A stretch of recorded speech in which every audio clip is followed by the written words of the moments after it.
Assalamualaikum warahmatullahi wabarakatuh. Apa khabar semua? Ustazah harap semua berada dalam keadaan yang sihat walafiat.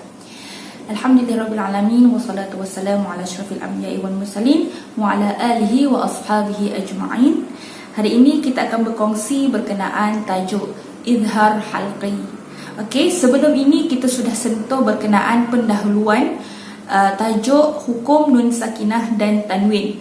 Kita sudah belajar apakah itu nun sakinah, apakah itu tanwin, dan hukum-hukum yang terdapat pada nun sakinah dan tanwin. Untuk lebih mudah, sebenarnya nun sakinah ini dia adalah huruf nun yang tidak berbaris ataupun tiada tanda, ataupun yang bertanda mati. Dan tanwin ini adalah dua baris di atas, dua baris di bawah, dan dua baris di depan.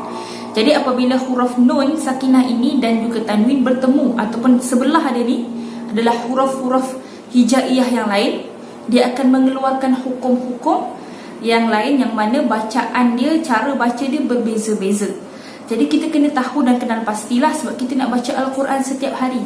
Okey, jadi kita kena baca dengan tartil. Okey, Allah kata dalam Al-Quran, Bismillahirrahmanirrahim, warattilil Qur'ana tartila. Okey, kita baca Quran tu dengan tartil, dengan bertajwid.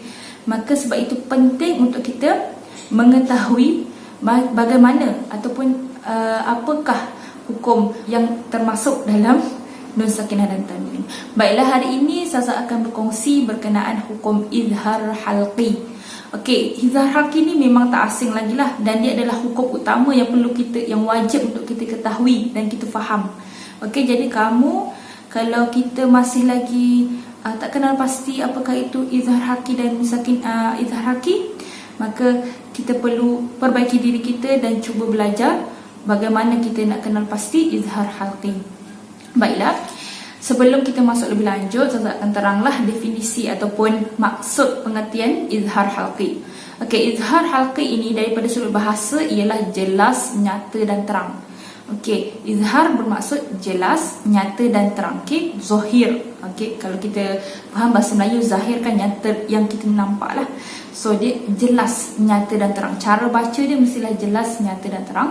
Kemudian pengertian daripada sudut istilah ialah melafazkan nun sakinah atau tanwin dengan jelas, nyata dan terang apabila bertemu dengan salah satu huruf izhar halqi lah, daripada salah satu daripada huruf izhar. Maksudnya bila kita baca, kita jumpa nun sakinah, okey, tahu kan bentuk nun sakinah, dan sebelahnya itu adalah huruf izhar halqi, okey, yang kita akan belajar sekejap lagi huruf-huruf dia. Maka kita kena baca nun sakinah itu bagaimana? Adakah dengan dengung ataupun tak dengung? Cara bacanya ialah dengan cara jelas, nyata dan terang, tidak dengung lah. Maksudnya bunyikan nun tu betul-betul bunyi nun. Okey, yang mana kita belajarlah an, macam tu. Alright. So huruf-huruf izhar halqi ni ada 6 sahaja dan mudah saja untuk kita ingat. Okey, namun pun izhar halqi, okey, halqi ni bermaksud halqum. Okey, halqum kat mana? Kat sini kan. So kerongkong lah, bermaksud kawasan kerongkong. Huruf-huruf ini terkeluar ataupun dikeluarkan daripada kerongkong. Kalau kita sebut huruf-huruf ni, maka ia akan menggunakan tempat keluar di sinilah. Okey, contoh huruf apa yang pertama adalah hamzah. Kalau kita sebut i kawasan sini halqum i. Ha, kita sebut sini. Kalau kita sebut ain, ya, di tengah-tengah dia, kan atas sikit, ha, huruf ha, dan ghain, atas sikit, kha. So apabila nun sakinah dan tanwin bertemu dengan 6 huruf ini, maka cara bacanya adalah jelas, nyata dan terang. Okey, so hukum bacaan dia wajib dibaca dengan jelas, nyata dan terang. Bunyi nun sakinah atau tanwin tanpa dengung apabila bertemu dengan huruf-huruf izhar tadi. Okey, so senang sahaja sebenarnya. Okey, contoh saya akan bagilah. Okey, contoh yang pertama adalah pada perkataan wayan auna. Kalau kamu tengok perkataan wayan auna, kamu cari dahulu di manakah nun sakinah. Okey, kamu jumpa kan di tengah-tengah. Di sebelah nun sakinah ini adalah huruf apa? Hamzah. Maka bagaimana cara bacaan perkataan wayan auna? Jelas, nyata dan terang. Wayan auna. Jangan kita baca wayan Auna salah. Alright. So pastikan kamu kena baca dengan betul. Yang paling penting cara baca kita, sebab kita nak baca Al-Quran. Okay, baca Al-Quran kena baca dengan betul-betul. Okay, contoh yang lain pada huruf ha, minhum. Jangan kita baca minhum, salah. Minhum, jelaskan bunyi nun tu, minhum. Ataupun perkataan asihrun hadha, asihrun hadha. Okay, tanwin bertemu ha. Tengok dulu dalam perkataan tersebut di manakah huruf nun sakinah. Okey, jumpa nun sakinah. Kemudian tengok sebelah huruf nun sakinah ni huruf apa. Kalau ia tergolong dalam golongan izhar halqi, maka cara baca dia adalah jelas, nyata dan terang.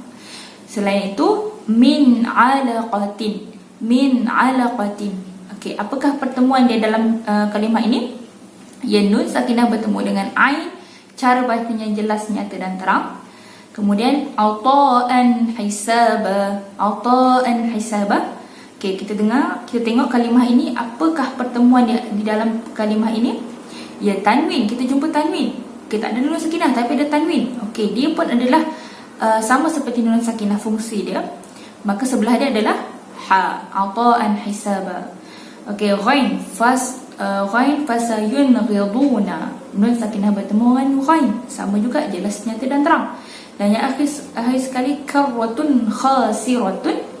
Kalau kamu tengok kat sini ada apa?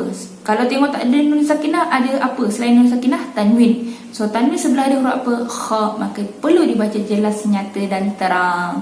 Okay, so kita akan praktikkan dalam ayat Al-Quran. Saya minta kamu semua buka Quran dan baca ya. Boleh ikut saya baca macam mana? Bismillahirrahmanirrahim. أفمن أسس بنيانه على تقوى من الله ورضوان خير أم من أسس بنيانه على شفا جرف فانهار به في نار جهنم والله لا يهدي القوم الظالمين. Okey, dalam ayat ini terdapat beberapa hukum izhar halqi. Yang pertama pada kalimah afaman assasa, nun sakinah bertemu dengan hamzah. Wa ridwanin khairun, nun sakinah tanwin bertemu dengan kha. Khairun am, tanwin bertemu dengan hamzah.